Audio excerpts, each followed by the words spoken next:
我现在这张简单的发传，或者有效工作还是左上的标让。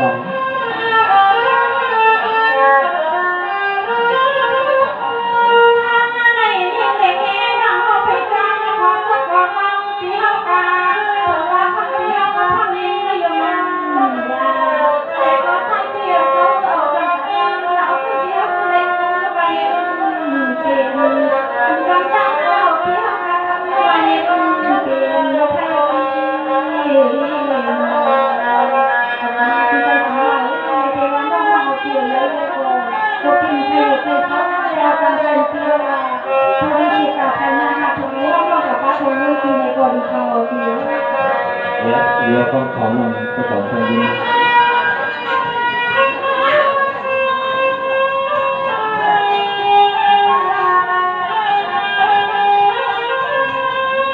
จังหวะน้องน้องปีละกาว่าโมเยลองทั้งกุหลาบพังเอามาพี่เจียนจ้าวนเจเลตรงละดีสาวน้าพี่เจียวนเจเลตรงละดีสาวน้า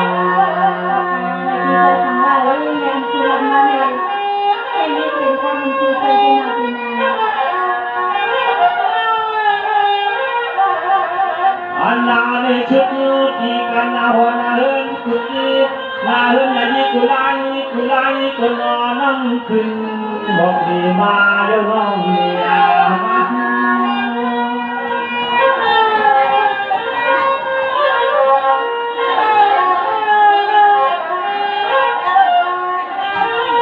จังหวะน้องชุดที่กันให้คนน้องเพียรทำกันจามออกกูเลี้ยงวัวกูเลี้ยงกว่าทำเลี้ยงลิงจินนอนเห็ดเทียนปลายนะ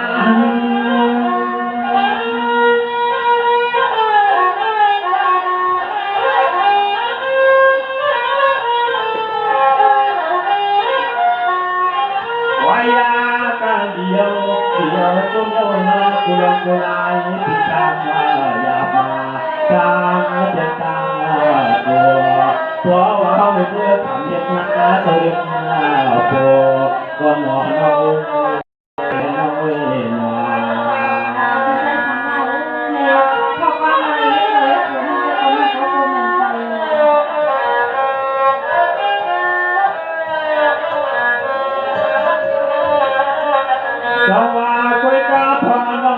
ทุ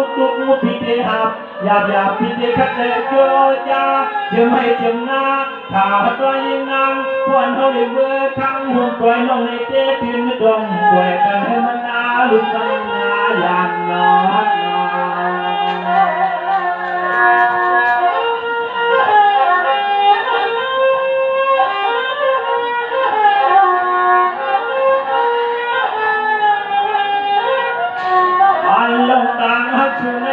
อันยองตั้งทักชูเด็กก็เด็กกว้างห้องเงินห้องเย็นห้องยิงปีในเต้เพียงดอกกล้วยห้องน้ำหอนมากกว่าใจปีเดียวกว้างไกลพอมือเด็กเอาปล่อยกันจางมาก็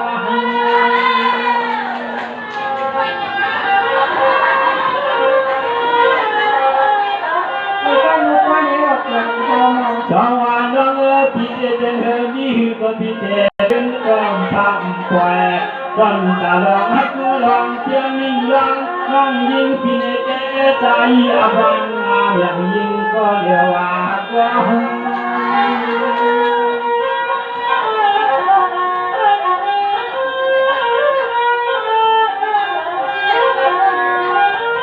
ยิงมองเลยพอมาตรวจเขาก็เขาถึงเราก็ยิงมามันยันนายันห้องพันธุกายเป็นมาจันห้องพันธุกายเป็นมาจันฮักโอ้นอ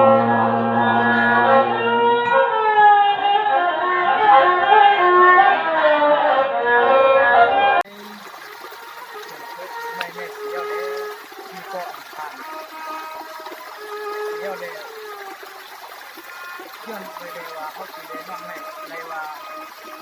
นั่นอยากจับก่อนเขาตีเลยน้องในว่าพวกเลยพวกคนนี้ก่อ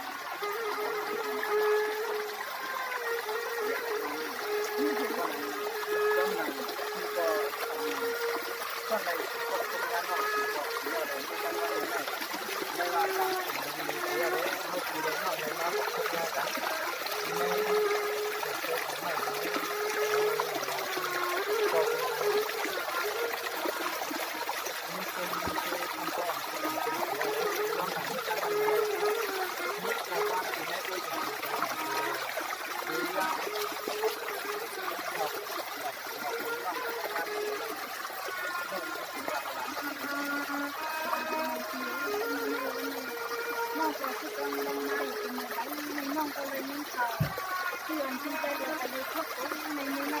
มาก็มาจริงๆทำไมมาแย่กันจริงๆมันอะไรเรื่องนี้เดียว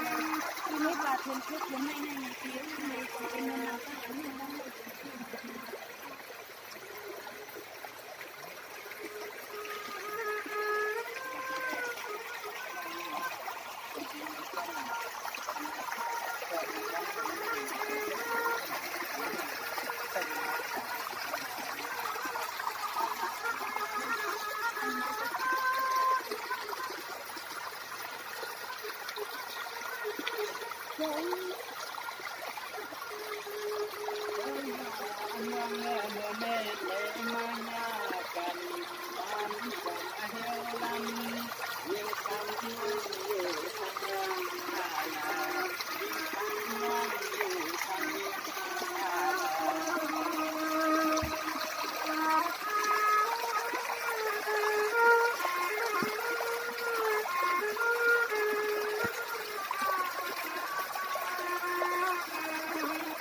เชื่อว่าบางทาง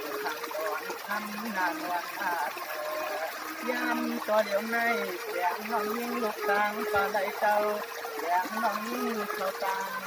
เอาไปมาน้องพ่อใจ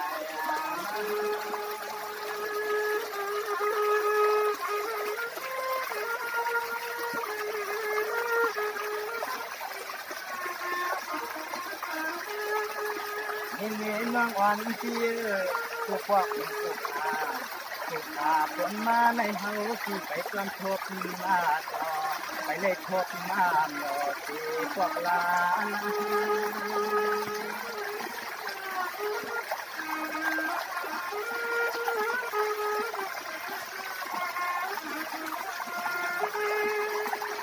นอถึงวัฒนาเผื่อวันในเขาที่เดินน้องไหลมาพบญากันทีนึงที่ถือความความตัวเดียวในยินอันน้องหน้าเขาที่เป็นยันตัวนี้เพื่อน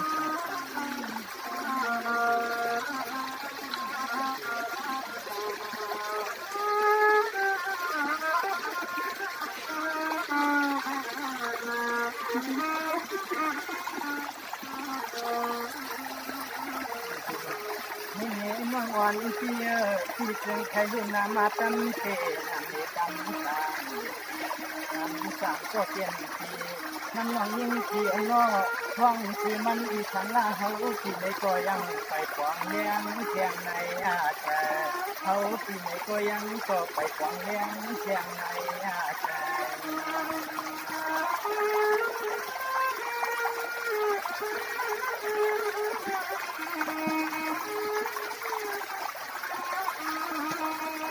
เงี้ยน้องอ่อนเที่ยอันนั้นห้องเธอนางยาละหันเด็กก็อันไหนเฮาที่ช่วยอย่างสันเตมาชอ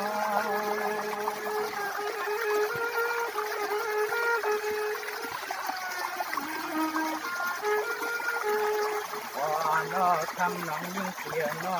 ดูคนเขานอเด็กคนเขาถือว่ามันคือตนาเขาที่ไหนก็ยังต่อไปเสียงเสียงในทำน้องยิ่งเสียหน้าถึงหลักเสียงที่อีกหนึ่งทำน้องยิ่งเสียหน้าถึงในเขาที่โต